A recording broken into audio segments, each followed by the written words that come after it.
You probably weren't expecting this.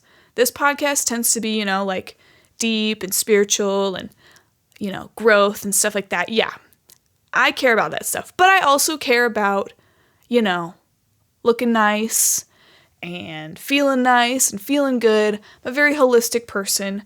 So these tips are going to be a lot of different things. Welcome to Grace for the Tryhard, a place where we tryhards can be reminded of the grace we've been given and be empowered to walk in it every day. Do you ever feel like no matter how hard you try, you aren't good enough? Have you struggled with shame and want to experience more freedom in your walk with Christ? Do you feel inspired and empowered when you hear other people's stories of transformation and healing?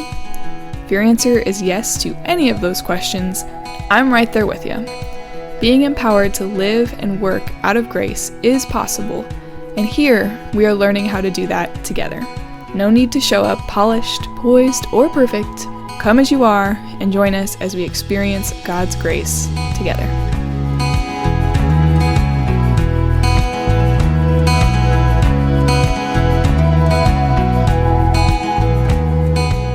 Hello and welcome back to Grace for the Tryhard. I'm Lindsay, your host, and I'm so glad you are joining us today.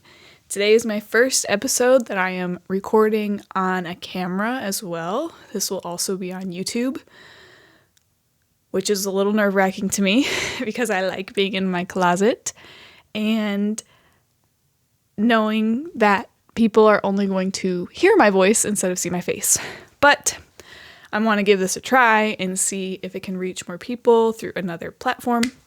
So yeah, I am in my office right now, and my lovely husband has lit this place really nice. I'm using his nice camera, and I feel different, but I feel excited. So thank you all for listening or viewing today, wherever you are listening or watching. I just want to give you a round of applause for making it through a month of 2024. I'm not clapping too loud because of the mic situation, but you made it. You made it through a month of this year, and I'm proud of you. I'm proud of me for making it through this month, because as tryhards, we tend to focus on what we could improve on versus celebrating what we have accomplished. At least that's my personal struggle. So I just want to start this episode by celebrating you and celebrating me in just being human and getting through a month of this new year. Like I said, as tryhards, a lot of us can focus on how we need to improve versus celebrating what's already been done. And I actually have a whole blog post about celebrating, and I'm going to link it in the show notes if you want to read that. So let's start this episode with some celebration. What is there to celebrate in 2024 so far? So for me, my reason to celebrate is that I'm learning and have learned and will continue to learn to take life a day at a time. So January started out not great for me. I was sick, like literally the week before Christmas up until like January 2nd. And I was sick for like a little bit after that, but I could function by the 2nd and didn't feel like absolutely horrible. I usually start off the new year like pretty excited for the new year. I like that fresh start, the turning of the page on the calendar in your planner. I usually like work on some goals that I want, and I pick a word of the year, and it's just like an exciting ritual for me. But because I was sick, I did not have the energy to do that. So when January came and I was still recovering from my sickness and hadn't done all those things and hadn't felt that like excitement for the new year, I definitely felt behind. And then I also just got into a really negative funk starting off the new year, which is usually not like me. Like I usually start on a high and then maybe hit a slump by like February. But it was just like I was starting kind of like low. Because my physical health wasn't doing well, I feel like it affected my mental health. And I was just like worrying a lot about the future and about my life. And like, I just started getting into this weird thought pattern of like, I have to have everything figured out for like the next 5 years. Looking back, it's silly, but it's where I was at. And yeah, so that was like the first 2 weeks of January, and I cried a bit and called my mom and talked to my husband, Joe, a lot. And I was just really overwhelmed and just felt a lot of fear.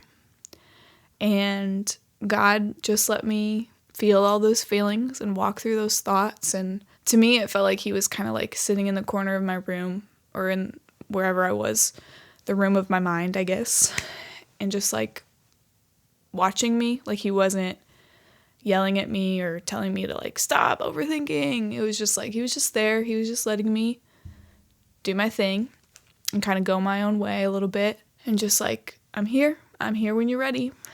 And I felt like at one moment I like quieted my thoughts enough, and I felt like he was like, hey, what if you don't have to have it all figured out?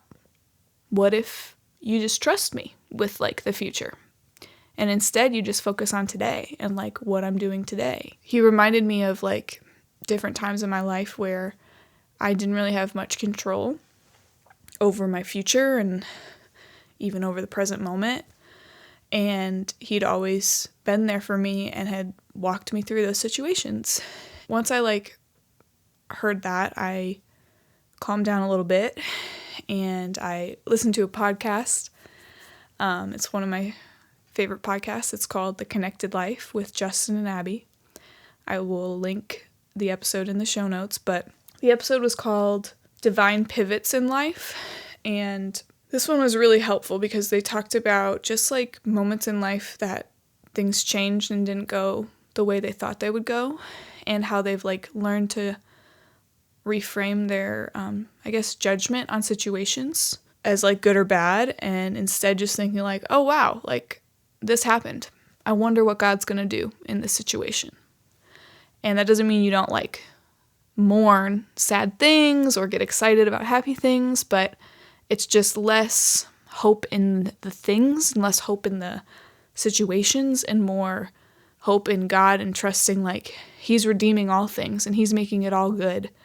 And we can put our hope in him instead of the stuff.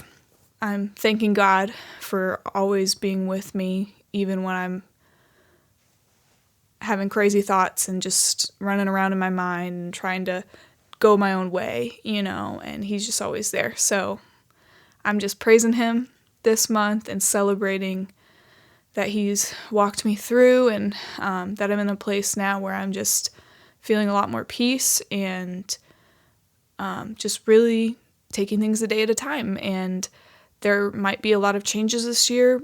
Nothing might change this year, but I know like I'm going to take a step today and think about the future, but not try to control it. So what can you celebrate about January 2024 right now? Because you deserve to celebrate. There's so much good in this world, and it's so easy to just zoom in on what's wrong or what's missing in your life, but I encourage you to pause, to reflect, and to see the positive and see what God is doing to redeem your situation. Some things that might help you think about the good of this year so far is, what's one good thing that you said yes to this month? What's one relationship that's grown stronger? What's one choice that you made that aligned with your values? What has God done to bring life, joy, or peace into a situation that you're going through?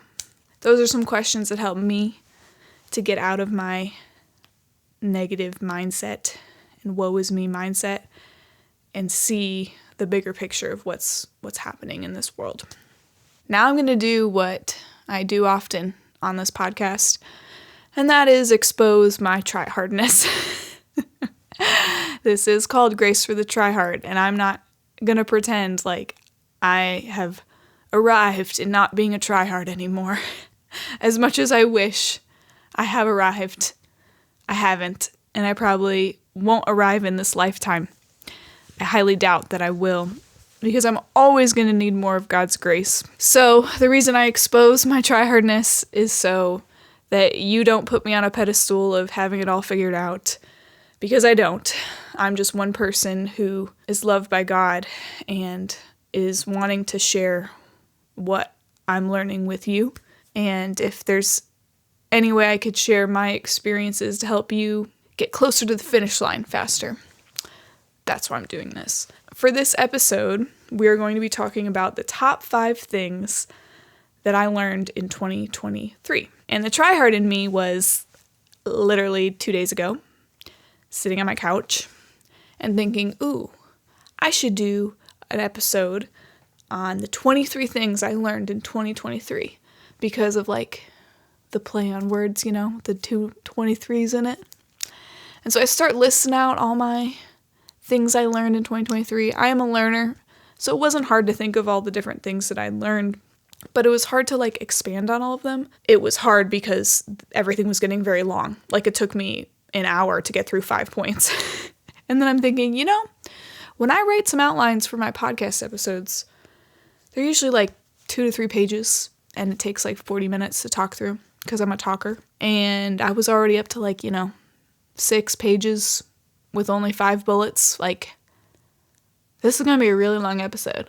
And I'm so grateful for my husband, partner in crime, Joe Phipps, because he helps me to recognize my tryhardness. Like, that's where I'm at. It's like I don't even recognize it. And it's probably good that I am an external processor, because then I say it out loud and I say, hey, this is what I'm doing. Hey, this is what I'm thinking. And he's like, whoa, that seems like a lot. And then I think, oh, if you think that's a lot, then yeah, it's probably a lot. And I was like, but what should I do instead? Like, how do I make it like catchy and cool? Like 23 things I learned in 2023. And he's like, you should just do like 5 things I learned in 2023. And I was like, yeah, that sounds good too. So that's what we're doing today. I did write out 23 things, and I am going to write a blog post with all of those 23 things. Probably won't expand on all of them. So if you care to learn about all 23 things I learned in 2023, I will link that blog post in the show notes. But today in this video and in this podcast episode, we're just going to talk about the top 5. I hope you've taken some time in 2024 to reflect on your 2023 and reflect on how you've grown, reflect on even on the struggles and the trials, because walking through those struggles and trials help to make us who we are. But if you haven't, that's okay too. I just encourage you to take some time in the next few weeks and just kind of reflect. Even if it's not the whole year, maybe just the past few months.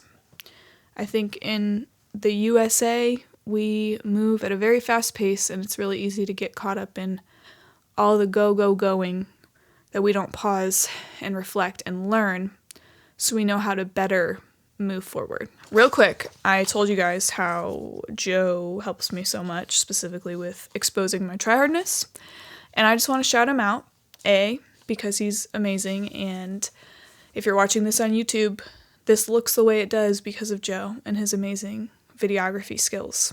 So Joe is the creative director for an agency he started called Orange Float. And Orange Float is here to tell your story through video, photography, design. That's it. Video, videography, photography, and design. Those 3 things. His business specializes in wedding videography. He does work for businesses too, but his passion is weddings. His wedding films are out of this world, super, super high quality. He puts a lot of intention and really focuses on the couple and their story and the vibe that they want out of their film. So they're amazing. I will put his website in the show notes as well. He/we, I do help sometimes, has availability for weddings in 2024 and 2025. So if you or someone you know is getting married, you should send them his link, and they can get in contact with him, and he would love to put together a amazing forever film for you and or the person you know. Also, I just wanted to shout out that he recently created a new Instagram, YouTube channel called Wedding Tips by Joe. And they are some really good tips. So if you are wedding planning or you know someone who's wedding planning, these tips could be really helpful for them because there are a lot of decisions to make when you're wedding planning. And he wanted to just put some content out there to help couples not make mistakes that he's seen other couples make. So yeah, Wedding Tips by Joe. I will also put that in the show notes. Go follow him. So now let's get into the top 5 things I learned in 2023. Number 1, I learned what's best for me and my hair care routine is to double cleanse with quality shampoo. You probably weren't expecting this. This podcast tends to be, like deep and spiritual and, growth and stuff like that. Yeah, I care about that stuff. But I also care about, looking nice and feeling good. I'm a very holistic person. So these tips are going to be a lot of different things. First and foremost, double cleansing. Never heard of this, which is so interesting to me because I literally have been shampooing my hair. I mean, me or my parents shampooed my hair since I was a baby. So I've shampooed my hair so many times, not even going to try to guess a number. But no one ever told me that you should shampoo your hair twice. So it literally wasn't until this year that I knew what squeaky clean felt like. I've heard the term squeaky clean, but I didn't know what that meant. I thought maybe you're scrubbing the floor and it's squeaking because it's so clean. No, literally if you double shampoo your hair with a high quality shampoo, the second time that you're, shampooing, it literally squeaks because it's basically showing that there's no dirt left. What? This whole time, I literally thought I was washing my hair, and I wasn't fully washing it. Crazy. So just a little backstory. My hair, I have a lot of hair, a lot of thin hair. The hair strands are very thin, but I have a lot of them. Back in the day, before I started double cleansing, my hair would get greasy after a day. I had to basically wash my hair every day or use dry shampoo. And I don't know what happened. I dive into the depths of YouTube for random stuff all the time. And I was getting into hair. I just wanted to learn more about it. And I found this guy. I will link his video.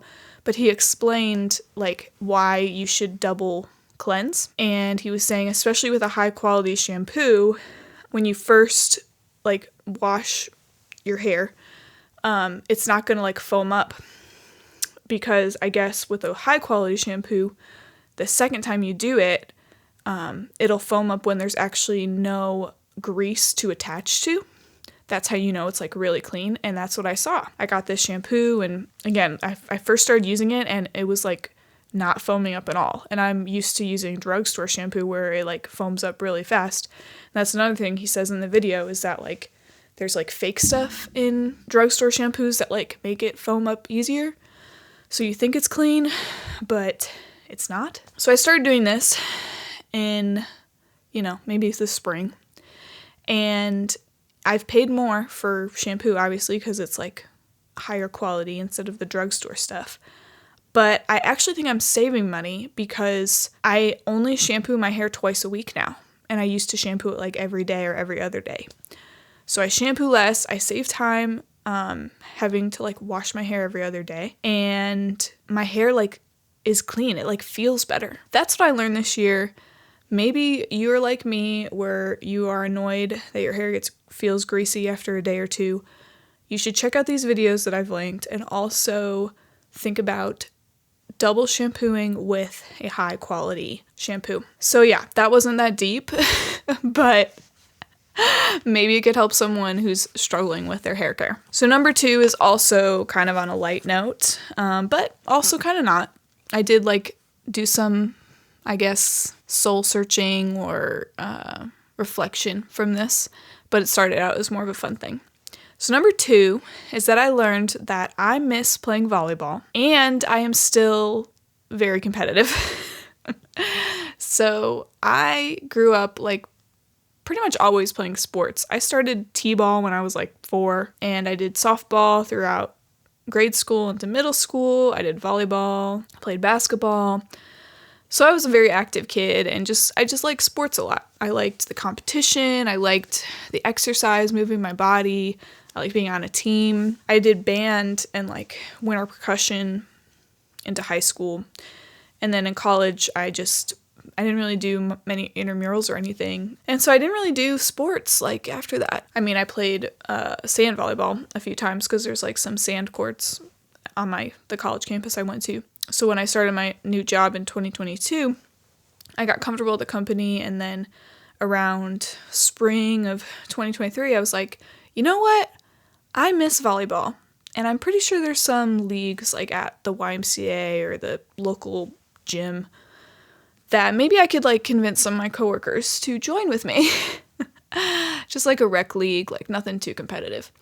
So I talked to a bunch of coworkers. I have this one coworker friend named Joey who like kind of became the co-captain with me. Like he helped me like recruit people, and we got like, I don't know, I feel like we got like 12 people to sign up, which was great because every week we would be down to like 6 people because a lot of people had stuff to do. It was over the summer, but it was just a really fun time. I heard before that like exercise helps relieve stress. I feel like joining this volleyball league helped like solidify that in my mind, because I would like be stressed at the end of the workday and then I'd go play volleyball at the YMCA, and I just felt like I released all of that frustration productively. So it was really fun. I loved like just connecting with my coworkers. Like it just felt a lot more relaxed than like in the work environment, which I really loved, and just like team building is really cool. You have to like depend on each other, to get the ball over. And we lost every single game except for one game that I wasn't at, which makes me feel a little insecure, but it was still just such a fun time. So yeah, I miss playing volleyball. I'll probably do that league again next year, and I'm really glad that I did that. And with me still being very competitive, this is something I've like tried to like put the lid on myself for a while.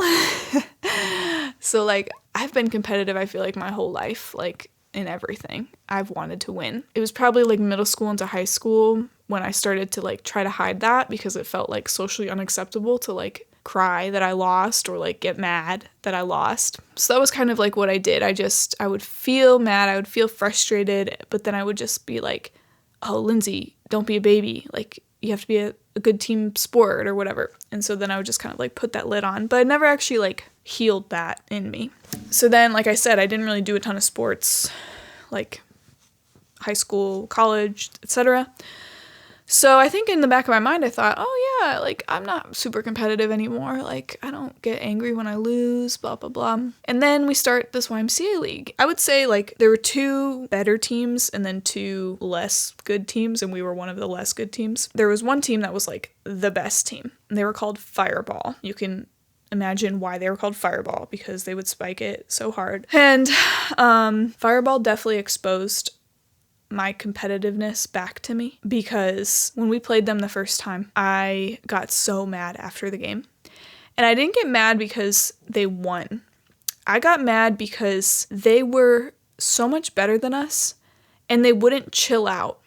And they were just taking like the rules so seriously. And I was just like, guys, I'm just here to like relieve a little stress and like exercise my body and have some fun with my coworkers.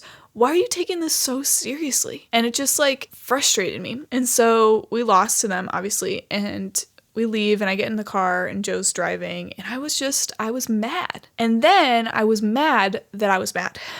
Kind of like what I said, I wanted to put this lid like, oh, Lindsay, like you shouldn't be mad. Like it's just a game. It's just YMCA. Volleyball, And I just want to thank my friend Andrea, who was featured on the last 3 episodes of Gracer's Tryhard podcast, because she taught me something last year. Pretty sure it's called acceptance theory, and it's about accepting your emotions where they are and accepting just your reality where it is, instead of like hyper focusing on like how you could be better, or like even just like shaming yourself for how you feel.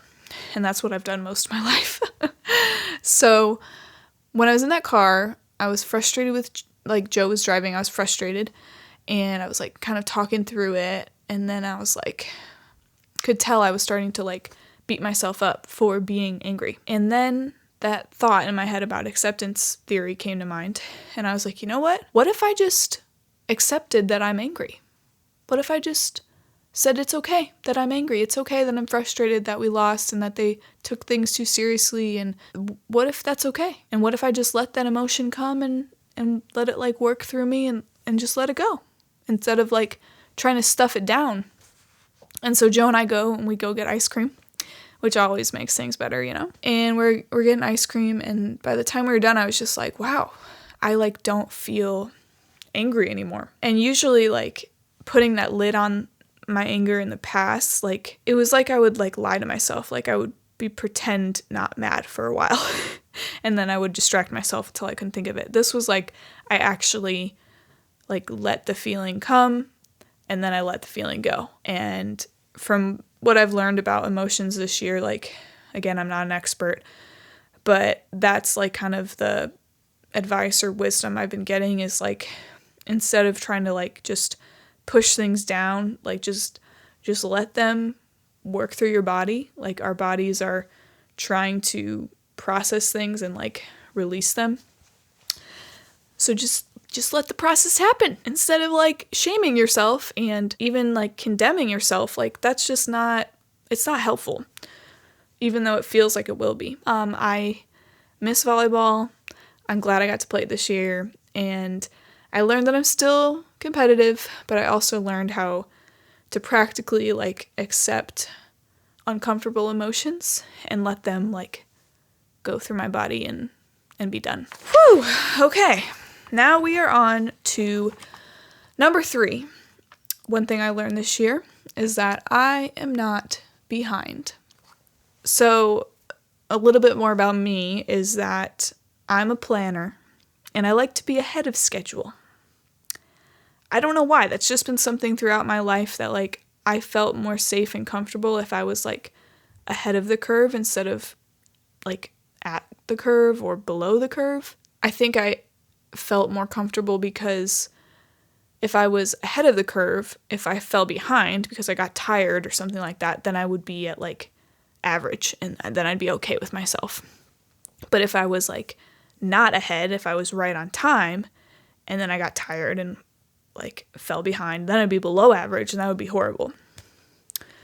So that's just, like, my thought process. Hopefully someone can relate, because I can't be the only one who thinks this way. So that's kind of just been a subconscious thing for me. And what I learned this year is that the only way you could be behind, or the only way you could realize you're behind, is by comparing yourself to someone else. Like, if you're just living your life and, like, doing your thing and you're not looking at anyone else, you can't, like, put yourself as ahead or behind or on time. Like, there's nothing to compare to. My thought process of, like, oh, I need to be ahead means I'm always, like, comparing myself to other people and thinking, oh, where are they at? I need to be ahead of them. So there have been lots of changes in my life in my 20s. I feel like your 20s is just lots of changes, you know. You could be done with school. If you went to college, you graduate, you get a job, maybe you move to another city, you're, like, becoming an adult and paying bills and, like, becoming your own person, and it's just a lot. And a lot of different people experience a lot of different things, you know. Like, some people get married young, they have kids young, so, like, by the time they're in their late 20s, they have, 2-3 kids. There's some people who aren't even interested in getting married in their 20s and, like, wait till their 30s, so they haven't even done that yet. Or maybe don't want to be married at all, so they're just single throughout their 20s. That's their experience, There's some people who, change jobs 3 times. There's some people who, like, are in 3 different relationships throughout their 20s. Like, it's just, everyone's so different and everyone goes through so many different things that it's just, I'm realizing it's just silly to, like, think, oh, there's one way to get through your 20s. There's one right way, and I need to be ahead of everyone else. That's just not a super smart way to live, because it's thinking that everyone is the exact same when we're all so different. We all need different things. And one thing that's good for one person may not be good for you. So I'm really glad that like this is sinking in. And again, like I haven't arrived in believing and understanding that like I'm not behind. But this year was definitely like it's sinking in a little bit more. So the lie that I have believed is that I'm behind. But the truth is that God loves us where we are right now. And that we are all on a unique journey. Like every one of us is on a unique but like exciting and beautiful adventure. And that's one thing I love about the kingdom of God and following Jesus. It's an adventure for sure.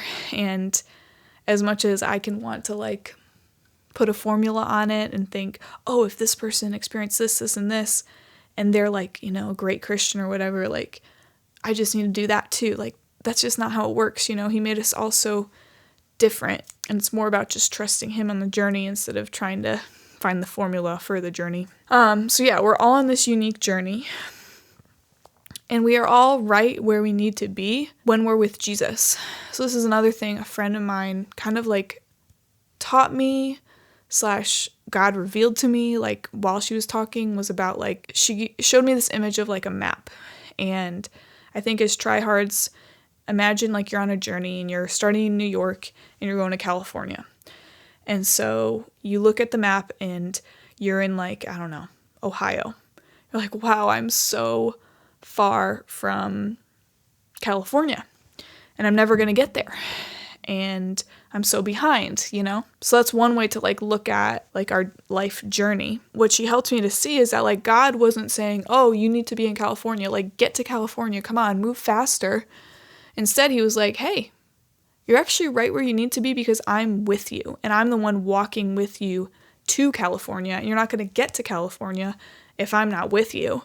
And there's something you need to learn right here in Ohio to help you move forward into like Indiana and Illinois and etc. So again, I'm a visual like analogy kind of person.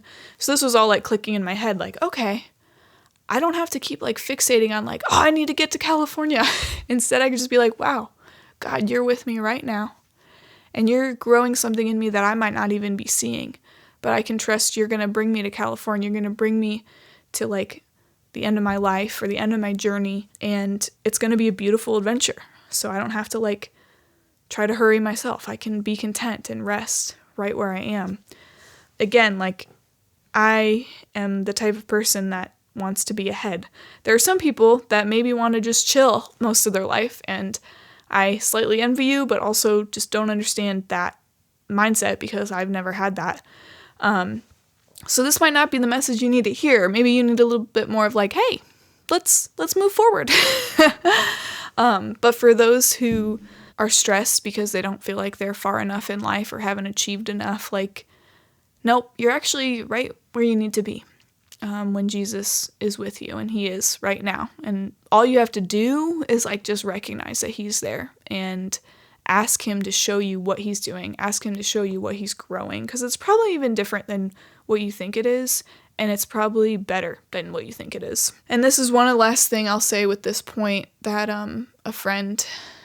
two of my friends, they had a conversation and they both kind of like came to this conclusion that like God cares more about who you are becoming than what you are doing. So another beautiful thing about the kingdom of God is that like, and I think I talked about this in the podcast with Andrea, so sorry if you were hearing this. So you could be wherever you are in your life, and it's not so much about like what you have achieved and what you've gotten and like going to God and being like, oh, I did this and I did that and I did that. Like at the end of the day, like you can read the Sermon on the Mount. It's not about you following all the rules or doing all the right things. It's about where is your heart? What is being molded in you? How are you letting God change you and transform you into more of his image? So that has also just helped me to like rest in like, I'm not behind, because as much as there are things that I'm like, oh, I can't wait for this to happen, or, oh, I wish this would have happened already. Like, I just need to shift my mindset into being like, how am I being transformed right now in this period of time? Number 4 is that I learned/experienced some healing for my girlfriend insecurities. So to give you some context, I grew up with 2 brothers and a lot of boy cousins, like mostly boy cousins.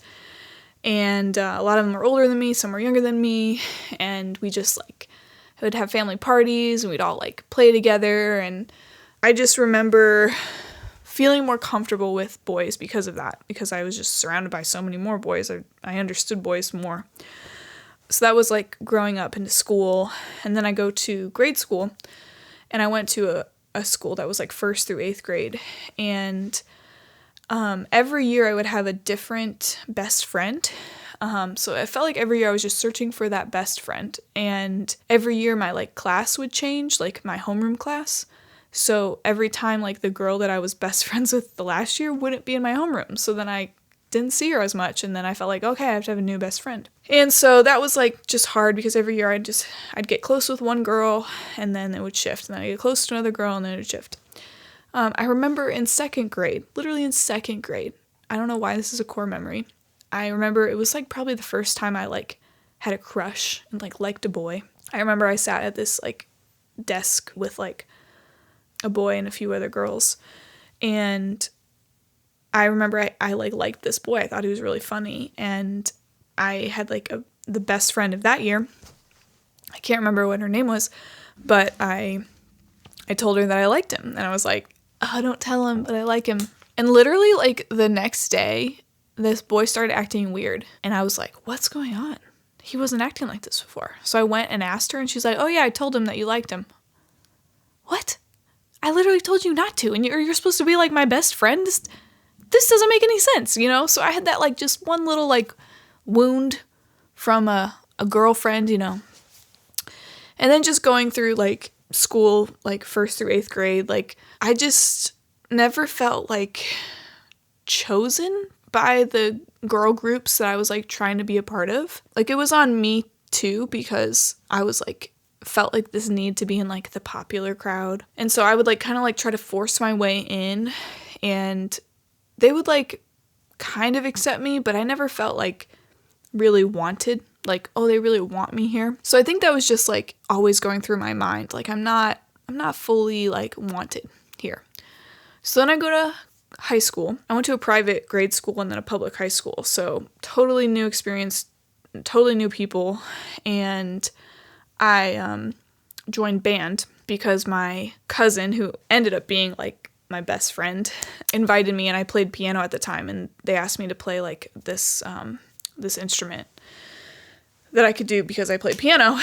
And I was in the drum line. So like that was mostly guys, and I felt comfortable again because of all my boy cousins, and again, just like brothers, all that stuff. So that was like a good season. But there were a few girls in the drum line, and there was just a lot of drama between them, and like cattiness, and like specifically this one girl, like I hate to say bully because I don't feel like I was like, you know, crazy bullied in school, but she was a bully. And I remember one time we were like in gym class, we were playing flag football, where you like pull the flag when you tackle them or whatever. And I remember playing with her, she was on the other team, and she literally like pushed me. And I remember like flying like maybe 3 to 6 feet like into the dirt. And I was just like, why did she push me? Like, this is flag football. Like, you literally pull the flag. You don't tackle, you don't push or whatever, you know? And it was just like, there was other stuff too that was just not great. And so those are just a lot of experiences that like, I guess increased my distrust for like girls, specifically like girls my age, and like made me just not really want to have a lot of girlfriends. So that's the backstory. That's the insecurity within me, you know? And like, I also grew up and I was more of a tomboy. Like I said, I did sports and stuff. And then like high school and college, I became more girly. Like I started like wearing dresses and fashion and stuff. But I think I just always kind of felt like, oh, I'm not girly enough for like a girls group, like a girls group of friends. Like I'm more fit for like, you know, being the one girl in the group of guys. This was just in my head, you know? So then fast forward to March of 2023. I am doing my hair early in the morning before work. And I have like, not really curtain bangs, but like, I guess just face framing pieces in my hair. And I wanted to like style them to give them some volume and like some wave. And so I have this round brush that's like an inch, or it's like, no, it's probably smaller. It's like half an inch diameter. And I'm like rolling it and blow drying it. And then all of a sudden I roll it up and it doesn't move. It's literally like right on my scalp and I can't get it out. And I'm like, shoot. And I try like twisting and pulling and it's just getting worse. And I'm like, oh my gosh, like I need to go to work. Like I had something that day that I needed to go to, and I wake Joe up. We start Googling things. We get coconut oil and we're just trying to get it out. And it's so painful because it's literally like right on my scalp. And I was like, what are we going to do? Like, it was like probably 7:30 by that point. And I started the issue at like 6:30. So we'd been trying for like an hour. Then I'm like, okay, let's look up some hair salons. We just need to go somewhere because this thing isn't going out. And I'm not going to work with like a brush attached to my forehead. Like, that's just going to be crazy. So then, I remembered that there's like a hair school in the town I live in, and I look it up and it's open. Like, it was open earlier than the salons. Most of the salons didn't open till like 9 or 10. And so I'm like, okay, let's just drive over there. Maybe they can help us out. We drive over and I'm just feeling so much embarrassment, like so much embarrassment. I'm like, literally there's like a brush stuck to my head and like I'm in pain and like, this is just such a dumb thing to happen, like to literally roll your hair up and like it gets stuck. Like I just felt so embarrassed.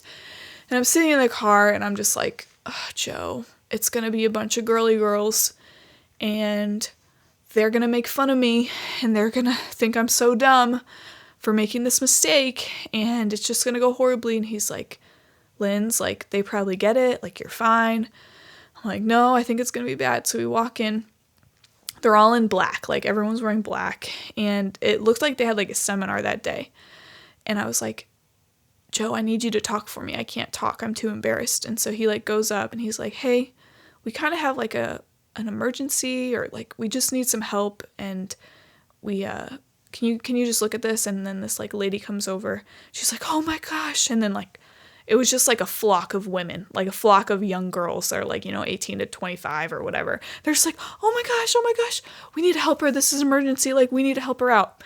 So they like take me to the back, and for literally either 2 to 3 hours, it's just like girls, just one hair at a time, like adding oil and like pulling it. And I'm just looking down and I'm just like crying because I'm embarrassed, but I'm also crying because I just felt like, wow, these girls aren't making fun of me. Like, they literally just want to help me. And they're like, I've done this too. Like, and I'm a hairstylist and blah, blah, blah. And it was just so much empathy, so much love. And it was just like, it was just being poured on me. And I was just like sitting there like, wow, this is so different than I expected. They finally got it out. I did lose some hair in the process, but the one girl who was helping me the most, like, she pretty much stayed there the whole time. All the other ones kind of like rotated in and out. She was like, do you care if I like blow dry your hair? Because it was like had tons of oil in it, and I'm like, I can't go to work like this. And so I was like, yeah, that would be awesome, please.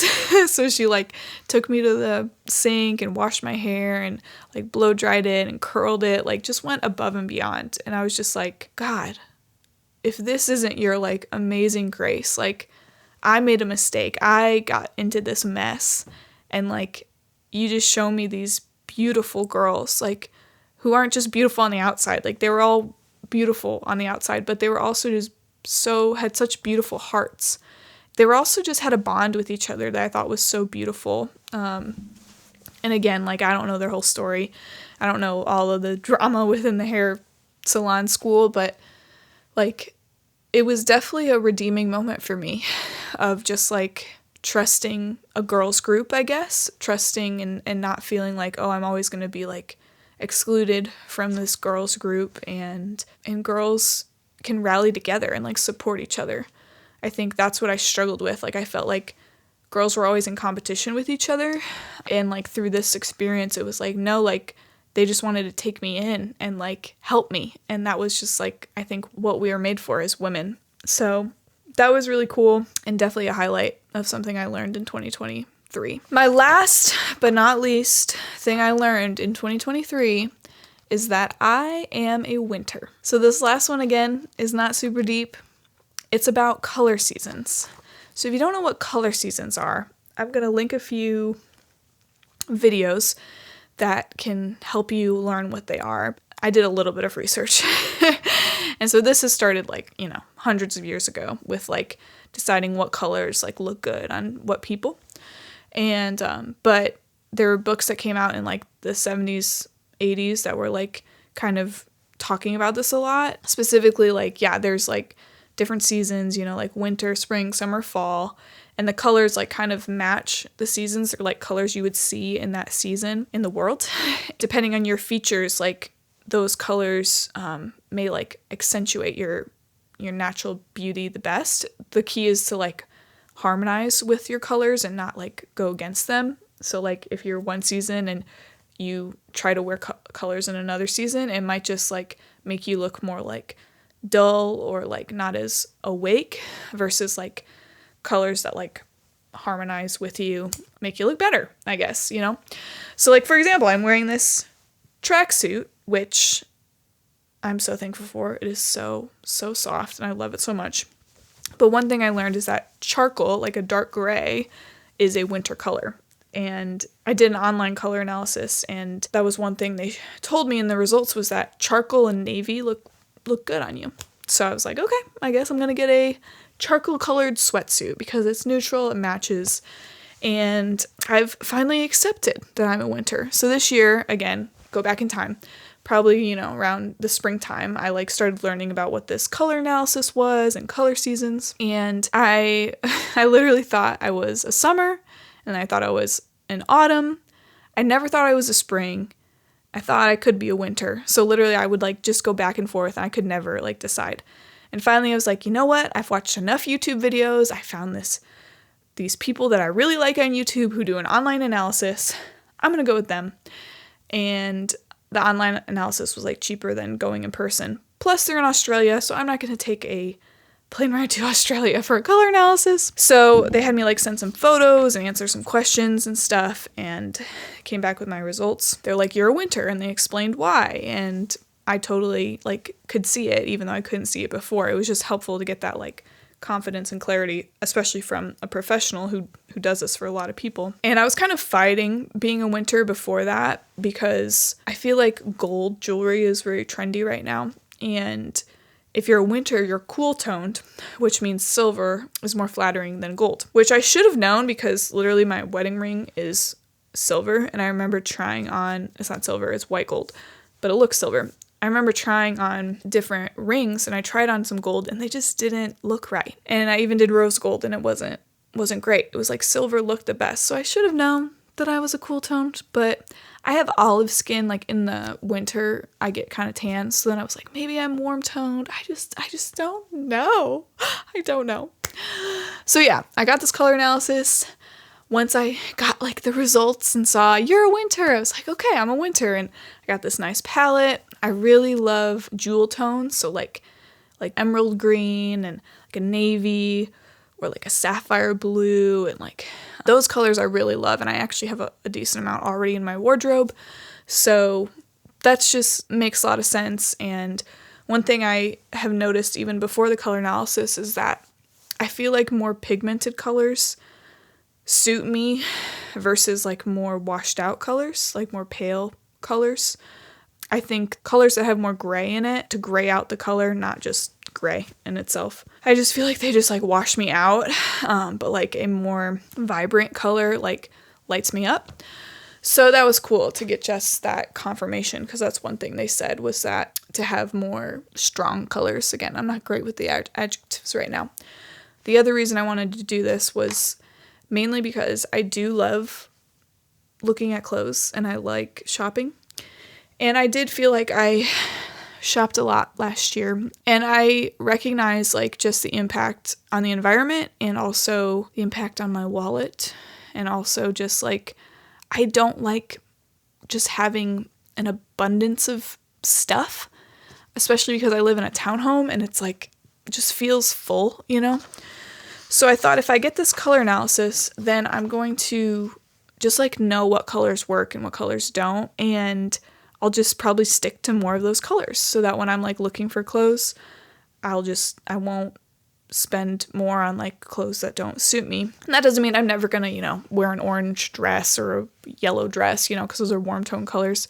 Like I literally have this orange dress that I absolutely love that I'm gonna keep wearing a lot, even though it's not like my colors. But it's just helpful to like know, okay, I'm not gonna spend a lot of time like looking at these other options that are clothes that probably won't suit me.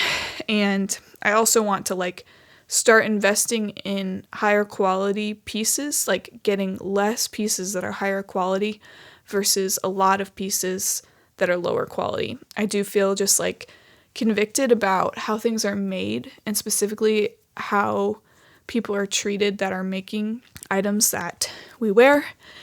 And I haven't honestly looked into this brand, which scares me a little bit because I really love this sweatsuit. But I'm just more conscious of like not wanting to encourage fast fashion. And I think this color analysis is going to continue to help me to buy less. And I'm going to start looking into more sustainably made and quality pieces so I don't have to have as many and just really enjoy the clothes that I have. Well, that was my top 5 things I learned in 2023. If you want to learn about the other 18 things that I learned in 2023, go check out my blog post about that. Thank you so much for listening and for watching Grace for the Tryhard. I'm so glad you are here. I'm so glad that you are listening. And before we go, I just want you to remember that God loves you right where you are right now, that there is abundant grace for you, and that I am right here with you, walking with you as we learn how to receive that grace and to live more fully. See you later.